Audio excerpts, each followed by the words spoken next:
ওকে, তো আজকের OBC case update সবার জন্য সুখবর। কি জানা গেল কলকাতা হাইকোর্টের তরফ থেকে, আর নেক্সট হিয়ারিং ডেট কবে? তো সমস্ত কিছু নিয়ে আলোচনা করবো আজকের এই ছোট্ট ভিডিওটির মাধ্যমে। তো দেখার জন্য ভিডিওটি প্রথম থেকে শেষ অবধি দেখবে। চ্যানেলে নতুন হলে চ্যানেলটিকে সাবস্ক্রাইব করে পাশে থেকে বেল আইকনটি প্রেস করে অল নোটিফিকেশনটা অন করে দেবে।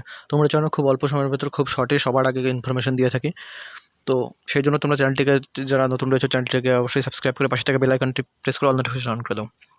তো 2-1 মিনিটের ভিডিও বানায়, অন্যদের মতো টেনে টেনে ভিডিও বানায় না, সেই জন্য তোমরা চ্যানেলটিকে সাবস্ক্রাইব করে নেবে সবার আগে। আগের চ্যানেল ভিডিও দিয়ে না, কারণ আগের চ্যানেলে প্রবলেমের জন্য ভিডিও দিতে পারছি না।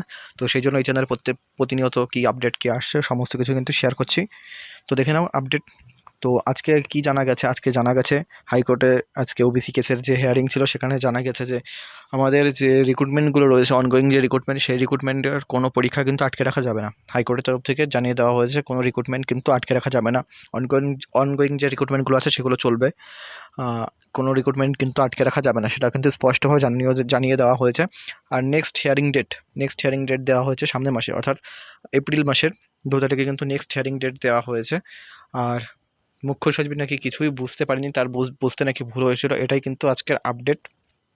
তো এই আপডেট রয়েছে। পরে নেক্সট হিয়ারিং ডেটের নাকি সমস্ত আইনজীবীদের কিন্তু উপস্থিত থাকতে বলা হয়েছে। এইটুকুনই আপডেট রয়েছে। খুব অল্প সময়ের ভেতর 1-1.5 মিনিটের ভিডিও বানাই।